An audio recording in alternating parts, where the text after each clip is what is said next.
3 years ago on TVO, we highlighted the growing but secretive trend of keeping chickens in big city backyards. As we celebrate our 50th anniversary this year, it's one of the stories from the archive we wanted to update. First, have a look at the original item. Where are the chickens? They're pretty cute. As cute as the chickens may be, the chickens belong in the barnyard or on a farm, not in my backyard or my neighbor's backyard. Backyard hens are everywhere in the city. I have absolutely no concept of how many. The whole experience of backyard hens is clandestine.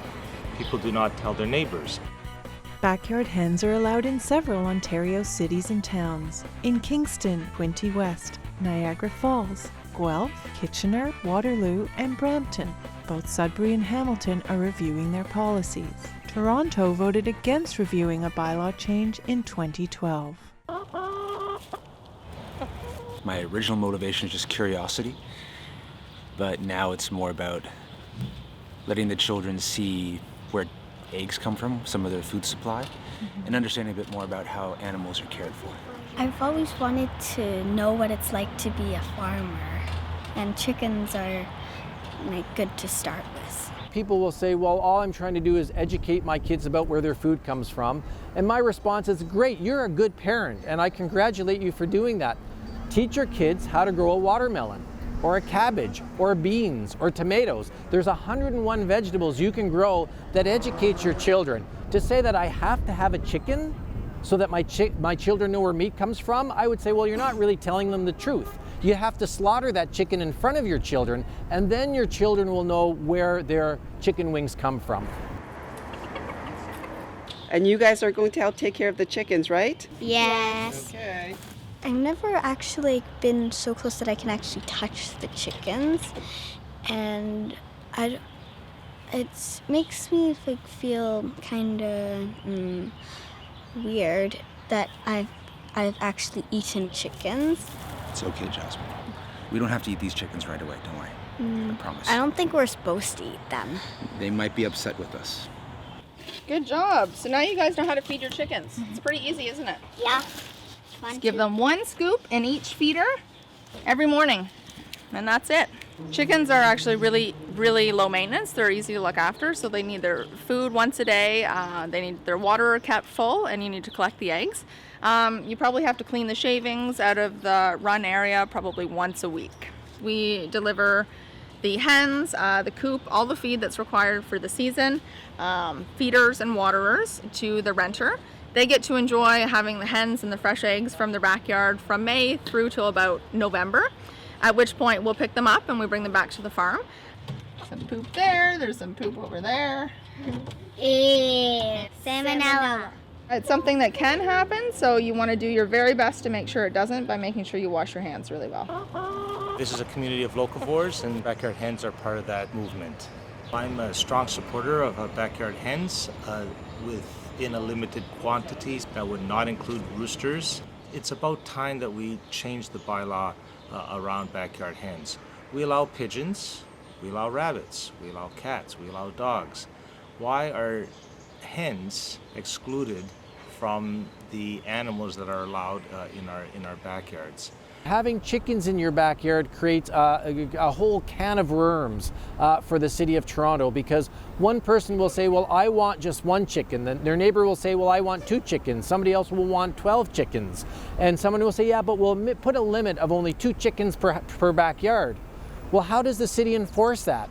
Do we hire chicken police so that chicken police will knock on your door and say, Mrs. Smith, we've had an anonymous complaint about your backyard. You've got 12 chickens when you're only supposed to have 2 chickens. It's time for coop cleaning. I hate coop cleaning. It's disgusting. Go get the stuffing. Okay. It doesn't smell that much because it was cleaned a few days ago. But if you don't clean it for a long time, it smells very bad.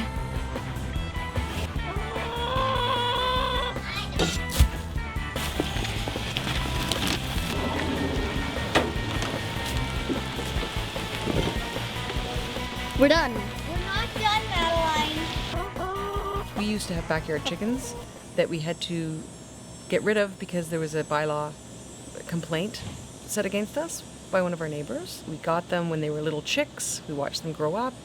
We waited 6 months for the wonderful day when we finally came out one morning and there was eggs under their little bums.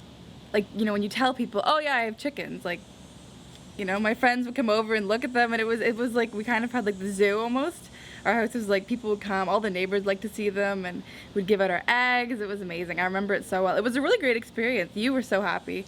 We loved them so much. She would let them out, and they would just run around our backyard, like looking for bugs and stuff in the grass. That was her favorite thing to do.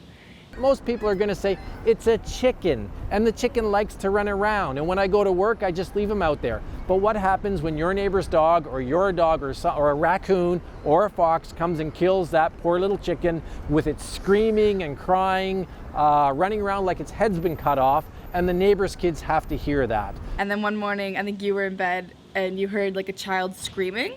And so you were like, whose kid is like screaming at, 7 o'clock in the morning? And then she realized, no, that's our rooster. It was like stretching its lungs. Yeah. It was just sort of practicing. So we took care of that very quickly. We took him back to the farm. The lady was great about switching him out. And then we got a female. I'm not worried about a good person and a good owner with the chicken. It's the bad owner that we're worried about. So chickens smell. They really stink. And if you've ever been into a chicken coop, you know the smell will knock you out. It is a disgusting smell. Maybe if we're producing 3%, 5% of our food right now in an urban setting, maybe we could up that to 5% to 10%. Allowing opportunities for people to grow their own food and to domesticate hens for their own personal use, I think that's an important contribution that cities of the future will need to consider. 2 eggs.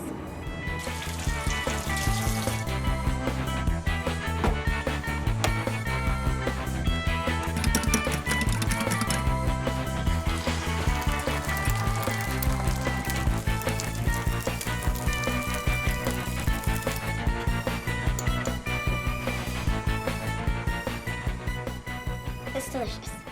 Very good. What you have when you have chickens in the backyard is sometimes you'll have people slaughtering those chickens. And when somebody complains and says, send out an inspector, well, the chickens were all killed on Sunday afternoon. Our inspector shows up Monday afternoon, no chickens left, just feathers. I'm gonna do it on the other arm this time. Good training day. We started on sticks, then we did the arms, then we did the trapeze bar, then we began swinging the trapeze bar. And after they've been doing tricks, they get to stand in the hostas and eat the hostas. It's hard to sit down and eat chicken after you have pet chickens. It's almost heartbreaking. And so that, I think, had a huge impact on my decision to be vegetarian and my sister's decision to become vegan. So both of us have made dietary changes because of, I think, the chickens. And the bunnies, any animal. I don't think I would eat any animal. In the United States, you have all the big cities, virtually all the big cities, allow backyard hens, including the New Yorks and the Los Angeleses and the Dallases of the world. Every year or two, it sort of pops up. And every year or two, it's batted back down. So right now, there's no status at the City of Toronto. You are not allowed to keep chickens in your backyard. Chickens and backyard hens are everywhere in the city.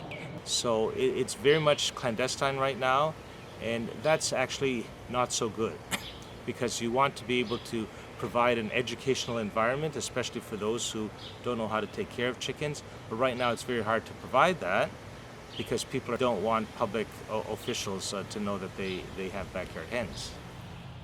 Regrets? No, I think it was a great experience. I know it was illegal, but it's not like I was robbing anybody or something really illegal.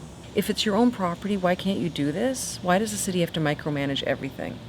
And don't they have bigger things to worry about than chickens? Just saying. I would do it. I would put them right there in that corner. My fear in life is that my tombstone is going to read, "Here lies the chicken dude."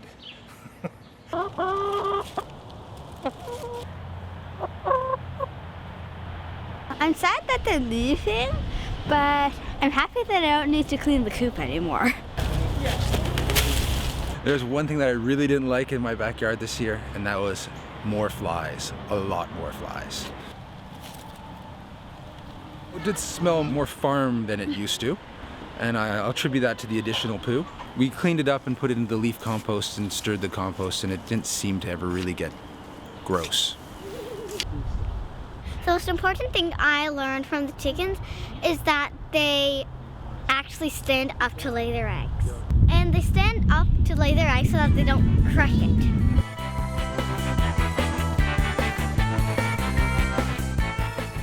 Bye, girl. Bye. I'll see you next summer. Bye, girl. See you.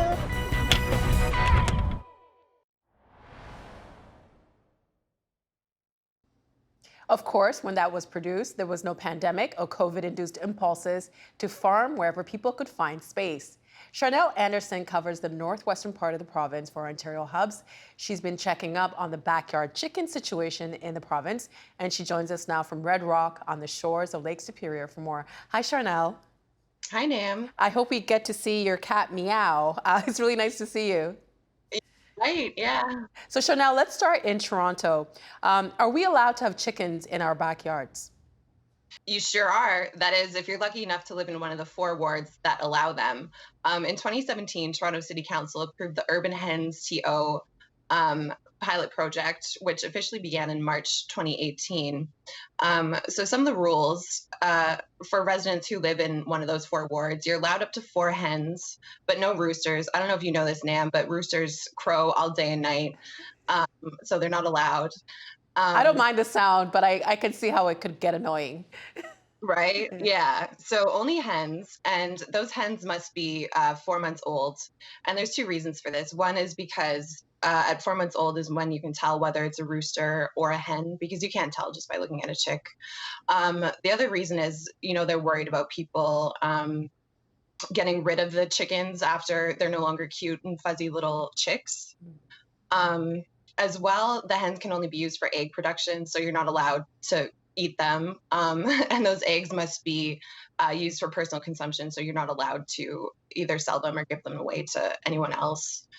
Now, to give you an idea of how many people are participating in the program, according to an article published by the Toronto Star in July, there are a total of 230 hens in Toronto at 79 different households.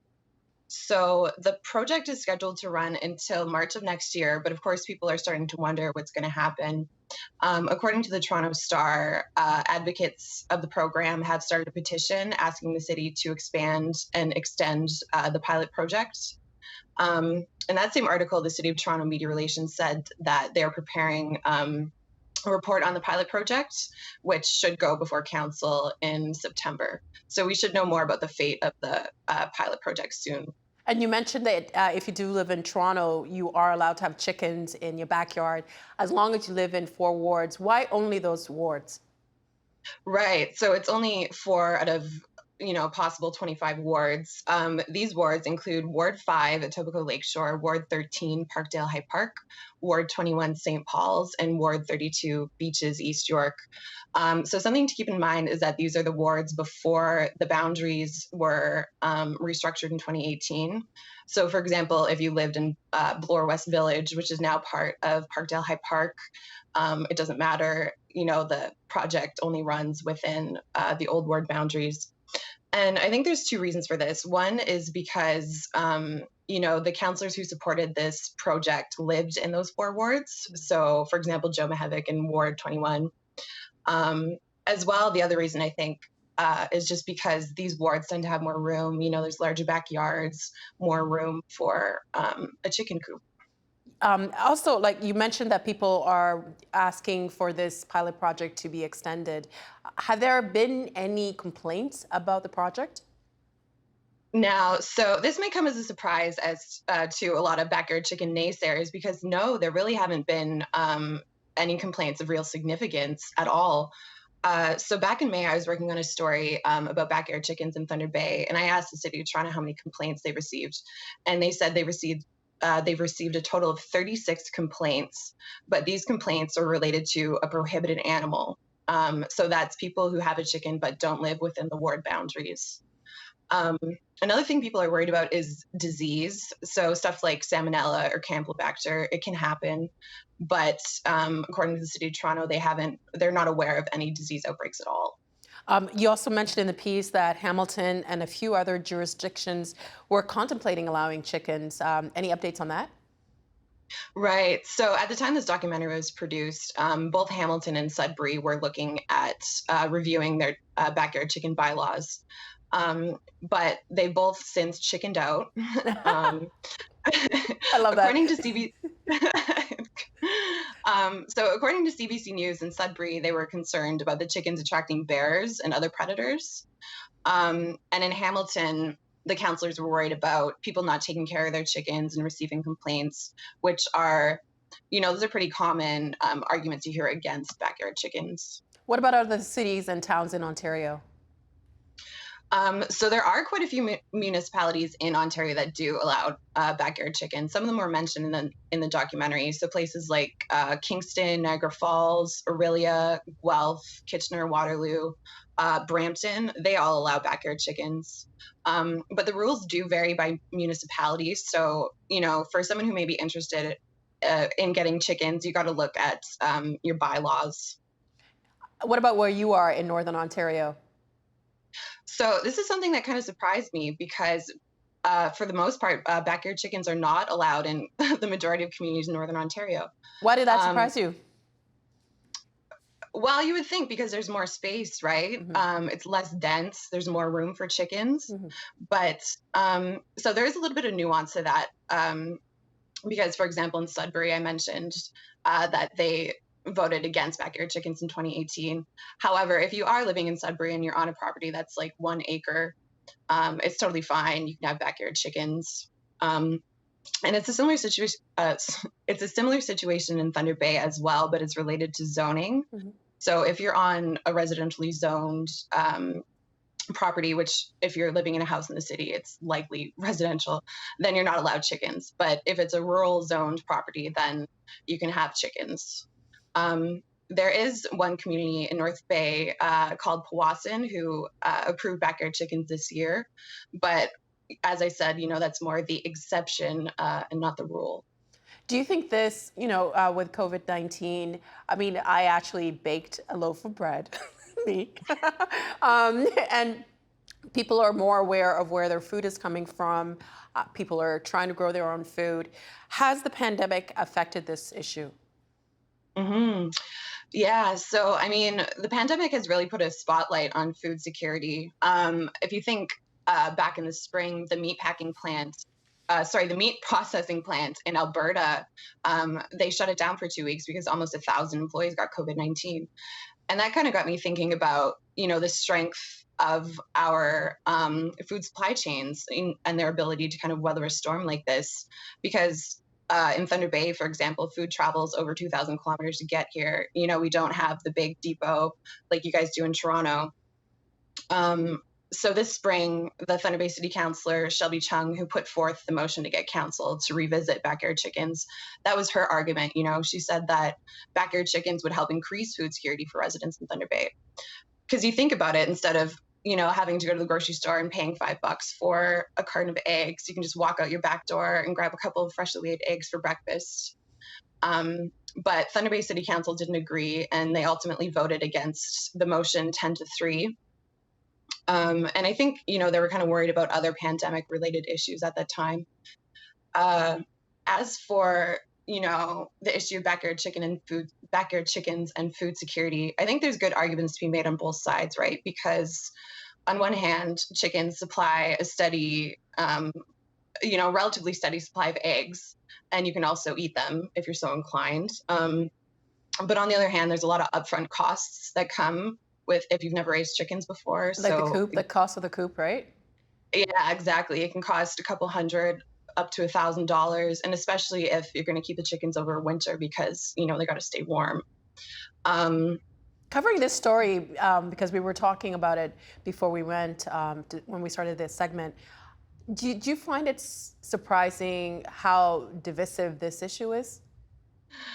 It does tend to be quite a contentious issue, and it's often neighbors who are calling and complaining about their other neighbors who have chickens, because a lot of the arguments against chickens are that they're noisy, they smell, they attract predators. There's the potential for disease.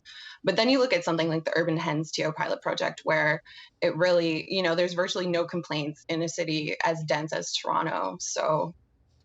Well, thank you so much for giving us the update, Charnel. We'll be following the story, and it was nice to see you. Finally, we did a segment together. Yay!